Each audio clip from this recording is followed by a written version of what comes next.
Around 10 years ago, I worked on an economic news program titled Money Matters, which was around the time when there was a huge startup boom in China, led by Alibaba. While young Chinese entrepreneurs were pursuing their dreams of starting a business, young Koreans, meanwhile, still preferred to work for a large conglomerate or the government. This was partly due to Korea's traumatic experience during the Asian financial crisis, which led to the growing preference for stable jobs.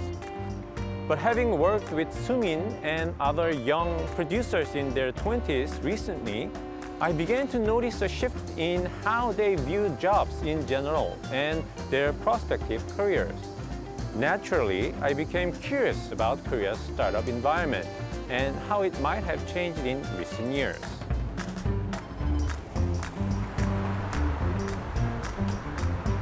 A job for life is a thing of the past. Instead of seeking a stable job at big conglomerates and SMEs, there are now more people in their 20s and 30s who translate their visions and ideas to create products of their own. Starting a business has become more commonplace and another one of many options for us to make a living. But though a lot of people are starting their own businesses, success was a completely different story and a rare one. Amid the rising number of startups, is the South Korean startup scene be a good environment for people to grow their own businesses? We went out to find out more. The path to success is not a straight line. There are those who prefer job security and a stable income, while others dream of making a living from their own creativity and passion. So which side are you on? A recent survey has shown that around half of all college students in Korea had considered starting their own businesses at some point. As for the reasons, more than 40% of the respondents said they had a desire to turn their ideas into a thriving business venture. What do you think about these survey results? Are you surprised that there are this many young Koreans who are interested in starting a business, or is it easy to understand where they're coming from? Further evidence of this trend has been provided by recent studies. According to a report by the Global Entrepreneurship Research Association, Korea ranked 9th out of the 44 countries surveyed in its entrepreneurship index, climbing 6 places higher from a year before. I was curious whether there was link between the survey result and the growing ambition among young Koreans to start their own businesses. I'm now here at Seoul National University, where nation's top 1% go to. Before we dig deeper about the startup's environment, I'm here to ask the students how they think of running a startup as a future job. Let's find out. 혹시 그 미래에 본인의 스타트업을 차리고 싶으신 마음이 있으신가요? 네, 저는 경영학과를 온 이유가 창업을 하고 싶어서 이제 경영학과를 지원한 거라 나중에 기회가 된다면 창업을 하고 싶다는 마음이 있습니다. 네, 있습니다. 제가 요즘 관심 갖고 있는 분야는 가정폭력을 겪은 아이들 아니면 뭐 정치 전공을 살려서 생각은 하고 있습니다. 본인 스타트업을 차려야겠다라는 생각이 드신 이유가 어떻게 되나요? 제 성향상 취직보다는 제가 추구하는 가치와 그리고 행복도를 느끼기 위해서는 아무래도 스타트업이 더욱더 맞지 않나라고 생각을 했습니다. There were plenty of students here with clear ambitions to run their own businesses. At the same time, however, there were still concerns about how their startups would survive in the early years of their existence. 혹시 두 분이서는 미래에 스타트업을 차리는 생각을 좀 해보신 적이 있으신가요? 딱히 생각은 안 해보고 있는 것 같아요. 스타트업 관련해서는. 아직은 제 그 미래를 약간 불확실함에 맡길 정도의 용기가 있는 것 같진 않아서. 그러면 지금 현재 한국에서는 안정적인 취업과 뭔가 본인이 하고 싶은 길에 스타트업을 창업하는 거에 대해서 있어서는 둘 중엔 좀 어느 것의 비중이 좀 더 높다고 생각하세요? 찐 창업자가 되고 싶은 분들도 있지만 보면은 일종의 스펙으로 생각을 하고 창업을 시도하시는 분들도 좀 있는 것 같아서 그런 비율까지 생각을 했을 때는 아무래도 안정적인 취업을 좀 더 고려하고 있는 것이 아닐까.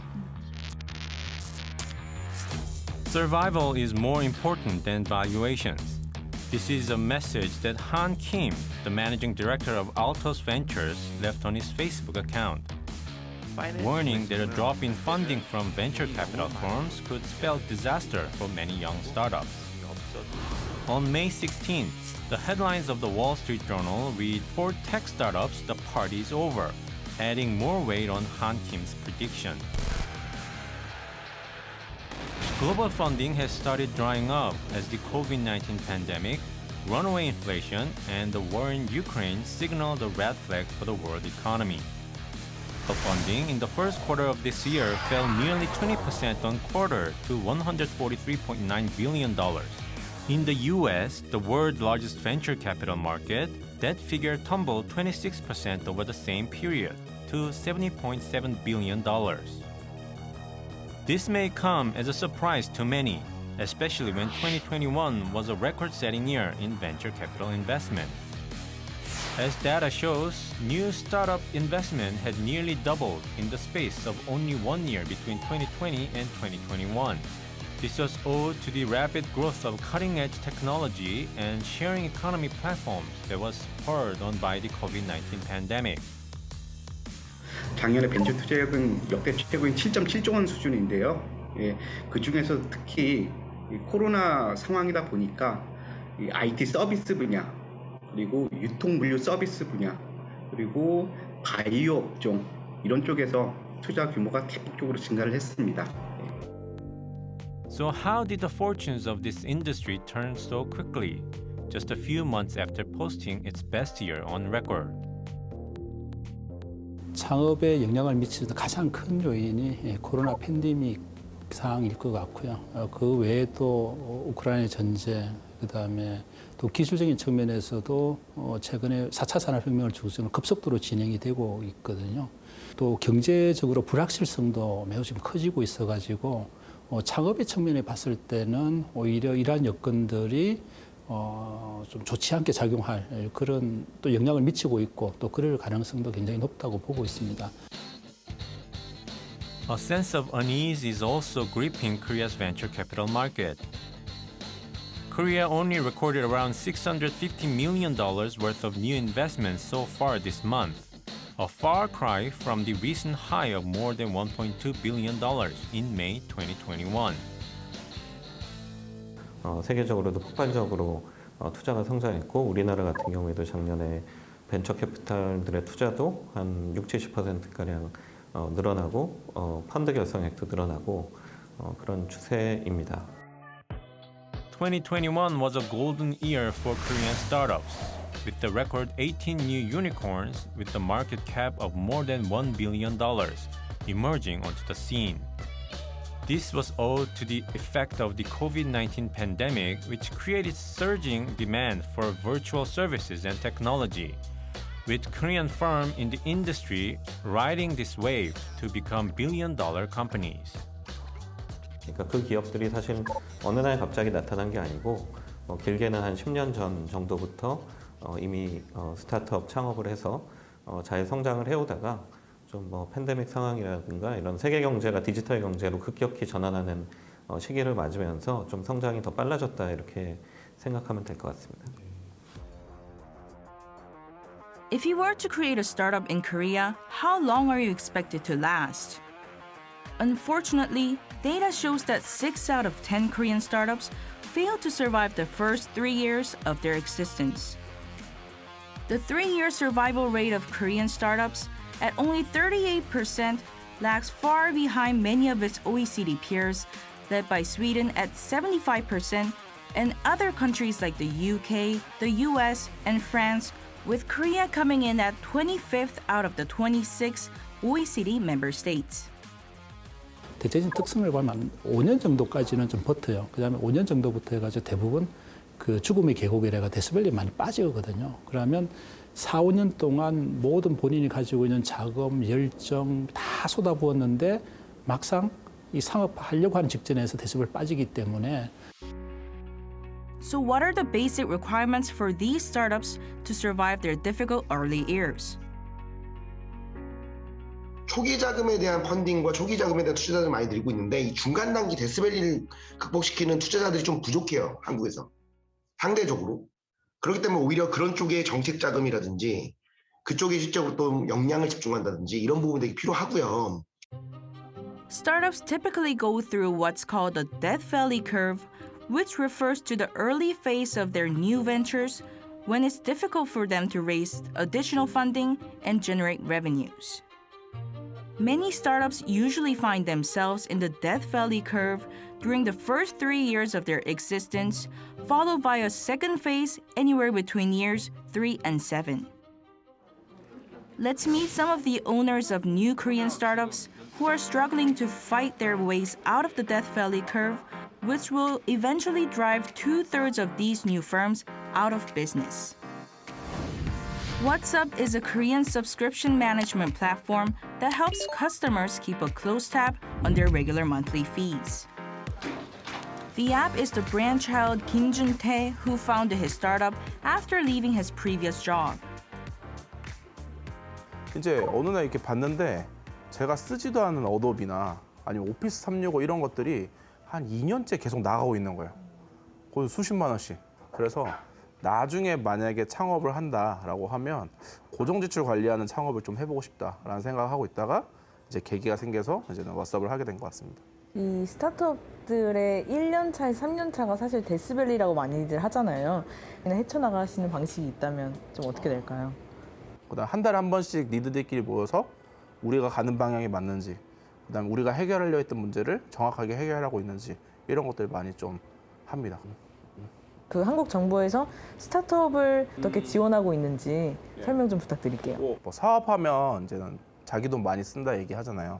근데 저는 지금까지 왓썹하고 한 번도 제 돈을 써본 적이 없어요.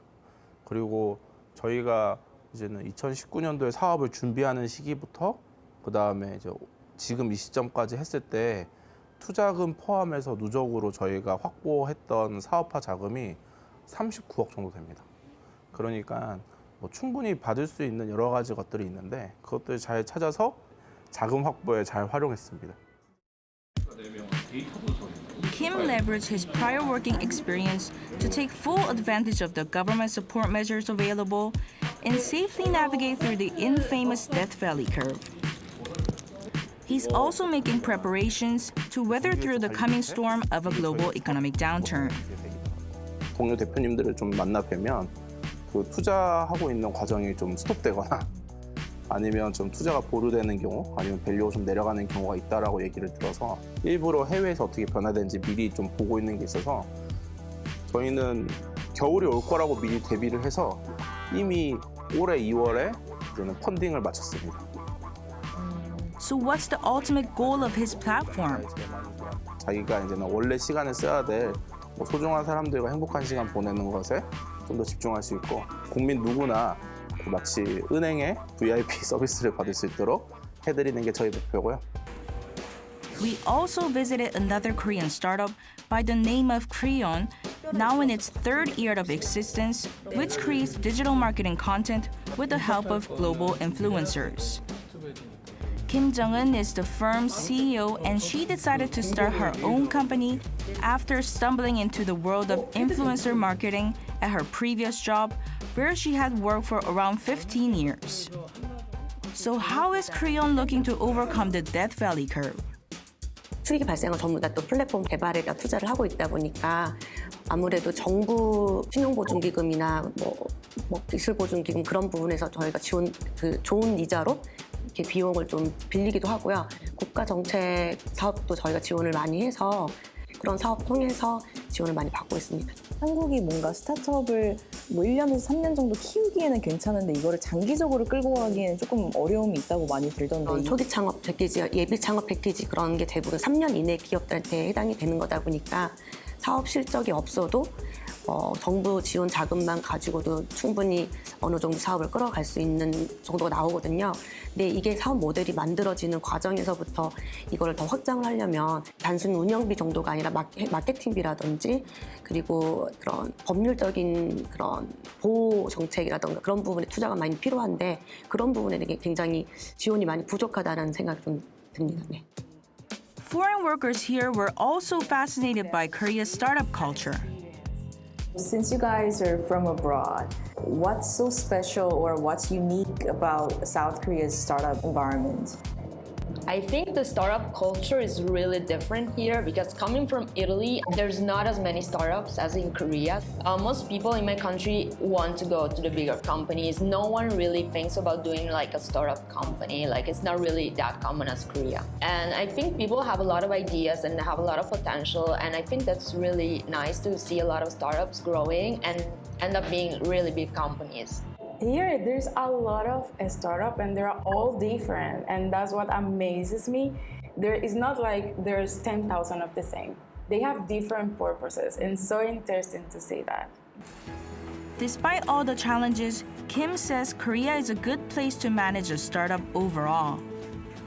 정책적으로 워낙에 지원해주는 사업이 많고 사실 지금 대부분 이제 대학생들부터 청년 창업가 정도까지긴 하지만 지금 또 많이 확산이 돼가지고 고등학교 창업 동아리도 생기기 시작했고 이미 실패를 했어도 다시 딛고 이런 재창업이라던가 시니어 프로그램도 많고.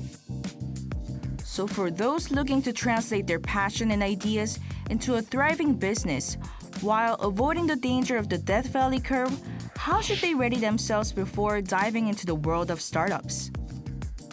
현재 매출 실적을 가지고 평가하는 것이 아니고 청년들이 스타트업 하려고 할 때 거기에 대한 기술과 사업성이 있는지 미래 가치가 있는 건지 그걸 가지고 평가해서 적극적으로 융자가 아닌 투자 형태로 공급을 해주는 거거든요. 그래서 오히려 정부는 그런 쪽에 집중을 해서 청년들이 스타트업을 할 때 준비된 상태에서 그다음에 스타트업이 뛰어들면 어려운 이런 상업화는 관련된 여러 가지 측면에서 지원해주고.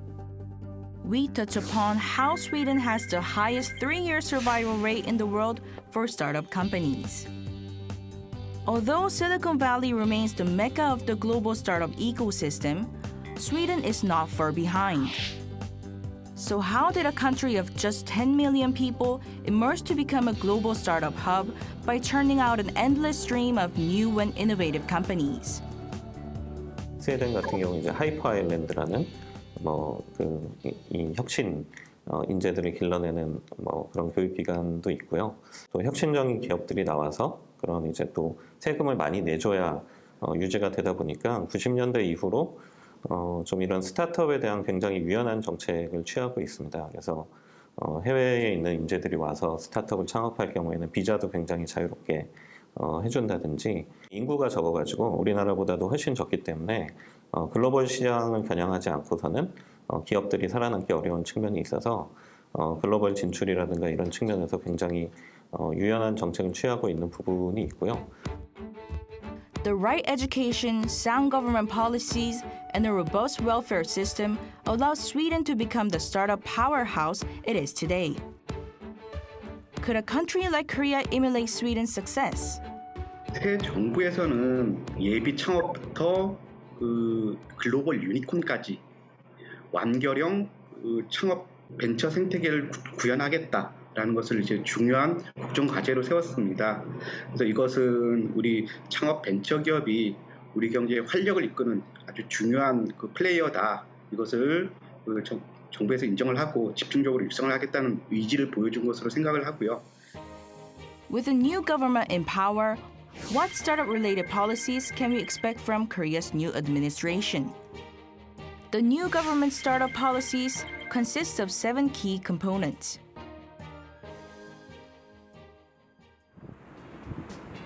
Does Korea provide the right type of environment to help startups nurture and grow their businesses? We asked the CEO of a company that began as a fledgling startup before expanding into the giant business that it is today.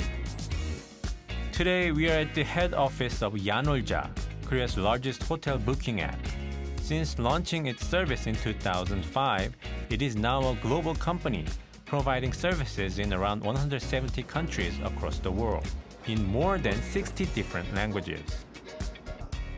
After securing a $1.7 billion investment from SoftBank Vision Fund last year, yanoja is looking to make the jump from a unicorn to a decacorn startup. The new investment was made possible through the effort of current yanoja CEO Kim Jong-hyun and his super app strategy. Kim had a long history of working in the corporate sector with Google, 3M, and McKinsey & Company, among his list of former employers. So why did he decide to join yanoja, which was only a modest startup company at the time? 저는 많은 분들처럼 스타트업을 로켓으로 많이 비유를 합니다. 근데 제가 다녔던 회사들은 궤도에 도착한 회사였어요. 모든 사람이 기대하는 로켓을 쏴서 궤도까지 도달하는 그 경험을 죽기 전에 한번 해보고 싶었고, 그 관점에서 사실 야노자라는 회사를 선택했고요. 우선 이제 야놀자의 비전 하니까 이제 테크 올린이라는 말이 같이 좀 뜨더라고요. 이 테크 올린이 어떤 의미이고 어떤 계기로 사용하시게 되셨는지 좀 설명을 부탁드릴게요. 실제 여행 레저 쪽 영역을 보면은 전 세계적으로 R&D를 얼마만큼 투자하느냐라고 순위를 매겼을 때 거의 꼴찌입니다. 그 얘기는 저희가 테크 올인을 하고 기술 회사가 되면은 우리가 글로벌 1등을 할 수 있는 것은 몇몇 대기업밖에 없다고 생각하지만 실제 1등을 할 수 있다는 겁니다. 제가 계산을 해보면 R&D 투자를 저희 업계에서 야노자가 제일 많이 합니다. Kim also had some word to share for the young entrepreneurs out there who want to emulate yanoja's success. 저는 기본적으로 모든 창업자분들은 다 존경을 합니다. 그럼에도 불구하고 말씀을 드리면 저는 첫 번째로는 시장을 봐야 된다고 생각합니다. 왜냐하면 시장을 봐야 내가 정말 기회가 있을지에 대한 힌트도 얻지만 시장을 봐야 정말 내가 어디까지 올라갈 수 있고 만들어낼 수 있는지에 대한 가늠이 되거든요. 결국에는 얼마만큼 큰 시장을 가져가느냐, 거기서 얼마만큼의 영역을 내가 시장 점유율로 가져가느냐, 이 두 가지가 너무 중요하기 때문에 그렇습니다. Mr. Kim says he always set lofty goals and aims to overachieve while running a number of different scenarios in his head. He says setting the bar too low can often lead to situations where end up failing to achieve any of your goals. Startups that end up succeeding only take up a small minority at the top of the pyramid, and there is still a prevailing sense of uncertainty in the business and fear over the consequences of failure. 일단은 많은 시도가 이루어지는 게 제일 중요하다고 생각을 하고 있고요. 그리고 생존율에 대한 문제보다는 실패한 분들에 대해서 어떻게 그 다음에 더 지원을 해줄 것인가. 왜냐하면 이제 스타트업들이 보면 대부분 다 외국도 두 번, 세 번을 좀 실패를 해보신 분들이 오히려 또 생존 가능성이 높아지세요. 창업을 하려는 분한테 가장 중요한 덕목 중에 하나가 실패를 두려워하지 않는 그런 도전 정신인 것 같습니다. 예, 이것은 많은 그 성공한 기업인 분들이 여러 번 강조하고 계시고요. 실제로 유니콘 기업의 그 대표분들 중에서도 실패를 통해서 그 실패를 토대로 결국 유니콘 기업까지 성장한 사례들도 많이 있습니다. Many of my fellow peers tend to prefer stable jobs after having experienced the Asian financial crisis, which led them to believe that failure was not an option, and second chances did not exist. It was a moment in Korea's history that traumatized an entire generation. Startup unicorns can only emerge if young entrepreneurs have the courage to push new boundaries and if we have the right infrastructure in place to support their dreams. But what's really important is building a society that tolerates failure and doesn't judge people by the lack of success. A country that gives people a chance to get back on their feet again, where failure in the pursuit of innovation is followed by second chances. Isn't this what young entrepreneurs would want? We encourage young people to dream big and dare to fail. The global economic downturn has signaled the red flag for tech startups that are looking to grow their businesses in hopes of becoming the next unicorn. Preparing for the coming winter is one thing, but it's another challenge for startups to maintain the motivation and confidence to push boundaries and create new innovation that could change the world for the better. To ensure this, we need to take lessons from Sweden's initiatives to help startups survive the death-valley curve so Korea's startup scene could weather through this crisis at a time when they're most vulnerable.